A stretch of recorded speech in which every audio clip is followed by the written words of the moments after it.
Major General Rebecca Chen tapped her coffee mug with a ballpoint pen, watching the holographic display overhead as it tracked the remnants of the 5th Battalion. The command bunker smelled of sweat and burnt coffee, 36 hours since the aliens had taken Chicago. Still no word from Colonel Dawes? She asked. Captain Hernandez shook his head. Nothing since they hit the communications hub.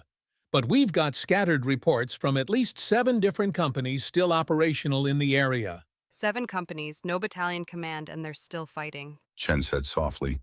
The Ordinals must be losing their minds. That's what the soldiers called them now, the Ordinals. An empire of perfect efficiency from somewhere in the Cepheus constellation. Their ships had appeared 3 months ago, broadcasting the same message in perfect English and 22 other languages. We have observed your civilization's inefficient use of resources. This represents an immoral waste in a finite universe. We will now assume control and optimization of your planetary systems. Their ships were marvels of engineering. No redundant systems, no wasted space. Each vessel served multiple functions with mathematical precision. Their ground forces followed suit. Sleek, purpose-built units, deployed in textbook formations. Even their command structure was a perfect pyramid, each leader controlling exactly the optimal number of subordinates. And at first, they devastated humanity's defenses. Lieutenant Emma Reeves wiped grime from her face as she surveyed the ruins of what had once been a Chicago suburb. Her platoon was down to 17 soldiers, technically not even a platoon anymore. Their radios had gone silent when the battalion command post was hit yesterday. By all proper military doctrine, they should have surrendered or retreated. Instead, they were preparing to blow up a bridge. Martinez, how's our demo looking? She called to the combat engineer who was rigging explosives to the support columns. Almost there, LT. Not pretty, but it'll work. Pretty isn't in the job description anymore, Reeves replied, checking her rifle for the 100th time that hour. Specialist Wong jogged up from his observation post. Movement, ma'am. Looks like a full ordinal strike team, about 30 units. 3 clicks out and moving this way. Reeves nodded, unsurprised. They're following the playbook. Take out command, wait for units to disperse or surrender, then mop up stragglers. Should we pull back? Wong asked. Negative, we're exactly where we need to be. She tapped her tactical pad. We've got Cooper's squad to the north. What's left of Baker Company somewhere east. We're going to funnel these bastards right where we want them. Wong looked skeptical. Ma'am, we haven't heard from Baker Company in over 12 hours. Trust me, they're still out there. In orbit, Supreme Optimizer Thal-9 studied the battle metrics with growing concern. The human military was behaving irrationally. Report, He ordered his second. Confusing, Supreme Optimizer, Said Sub-Optimizer Vex 4. We've eliminated 83% of their command nodes. By all strategic models, their resistance should have collapsed. Instead, combat effectiveness has decreased by only 29%. Thal-9's facial appendages twitched with irritation. how is this possible? Unknown. Their units continue fighting without central direction. They appear to be improvising. Improvising is inefficient. Thal-9 stated flatly. What of their equipment? Equally puzzling. Our initial assessment identified at least 60% redundancy in their military hardware, multiple ways to accomplish the same task. As for backup systems, Wasteful. Thal-9 said dismissively. yes, Supreme Optimizer, but Vex 4 hesitated. their equipment continues functioning under conditions that would render our systems inoperable. They lose functionality incrementally rather than catastrophically. Thal-9 moved to the viewing portal, staring down at the blue-green planet. They will learn efficiency, He said quietly.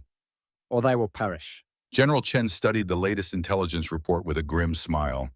3 months of brutal losses were finally making sense. The Ordinals don't adapt well to chaos. She told the assembled staff officers. Their perfect formations fall apart when the battlefield gets messy. Their streamlined command structure means taking out key nodes cripples entire divisions. She pointed to the tactical display. And their equipment, elegant, purpose-built, and completely unserviceable in the field. No interchangeable parts, no redundancies. Colonel Winters spoke up. They thought our military was inefficient because we can operate without orders from the top, because our equipment keeps working even after taking damage. Exactly. Chen said. Their philosophy is perfect efficiency. Ours is survivability through redundancy. And now we know how to beat them. The trap in Chicago sprung beautifully. The Ordinal Strike Team moved with precision toward the bridge, following optimal tactical doctrine. They never expected the seemingly random human units to be coordinating without central command. When the explosives detonated, collapsing not only the bridge but the carefully undermined streets around it, the Ordinals found themselves in a perfect killing zone. Lieutenant Reeves's platoon hit them from the west.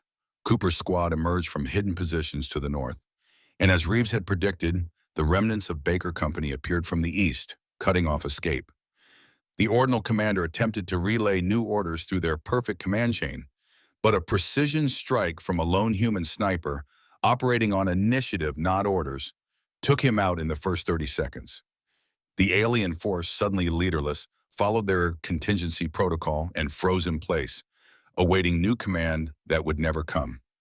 6 months later, Major General Chen, now Lieutenant General Chen, stood on the deck of the captured Ordinal vessel Optimal Outcome. Human engineers had spent weeks modifying it, adding redundant systems, backup power supplies, and manually operated overrides. Blasphemy. Declared the captured sub-optimizer Vex 4, who had been brought aboard to witness the ship's recommissioning. You've ruined a perfect machine. We've made it survivable. Chen corrected. Your empire built ships that function flawlessly until they don't function at all. One critical hit, and the whole system fails. She gestured to a human technician who was installing what looked like an ancient analog gauge next to a holographic display. We build systems that keep working even when they're broken. That's not waste. It's wisdom. Vex 4's large eyes blinked rapidly. This contradicts all logical resource allocation models. Logic is clean. War is dirty. Chen replied. We learned long ago that 2 is 1 and 1 is none. If something's important, you need a backup. If it's really important, you need a backup for your backup. The ship's human captain approached. We're ready for the test firing, General. Chen nodded and turned back to Vex 4. Your fleet is still formidable, but they're learning the hard way what we already knew. In war, efficiency is fragile. Redundancy endures. As if on cue, the ship's primary power system flickered and died, a scheduled part of the test. Instantly, backup systems engaged. The lights dimmed momentarily, then stabilized at 80% brightness. Not one critical system went offline. Vex 4's appendages trembled. Impossible. That failure should have triggered a complete system shutdown. Welcome to human inefficiency. Chen said with a smile that never reached her eyes. The same inefficiency that's going to win this war. The tide turned slowly but inexorably. Human forces operating with decentralized command continued fighting even when cut off from higher headquarters. Their equipment, designed with multiple redundancies, kept functioning even after sustaining damage that would have rendered the alien sleek war machines useless. The final blow came 16 months after the invasion began. Human hackers, working with captured alien technology, infiltrated the Ordinal's perfectly optimized but minimally secured Central Command network. With no backup systems or alternative communication channels, the entire invasion force received conflicting orders simultaneously. The resulting confusion collapsed their offensive.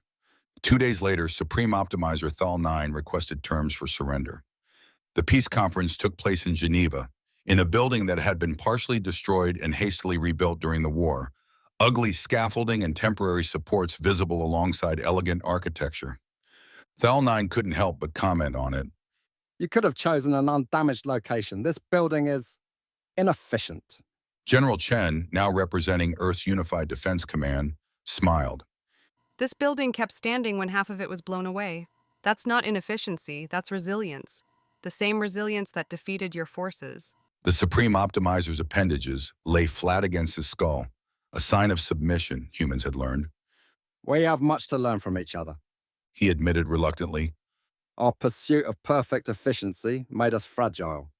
Your redundancies made you strong. Chen nodded. The treaty includes technological exchange. We could use some of your efficiency in peacetime, and clearly you could use some of our redundancy. A wasteful compromise. Thalnine said, but without the conviction he once had. No, Chen corrected, offering her hand in the human gesture of agreement. an optimal one. The Supreme Optimizer hesitated, then extended his appendage to complete the ritual.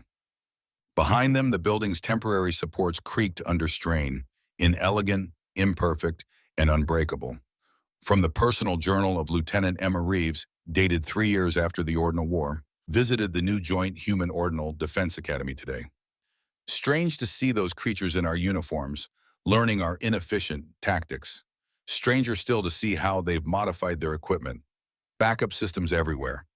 Manual overrides, field serviceable parts.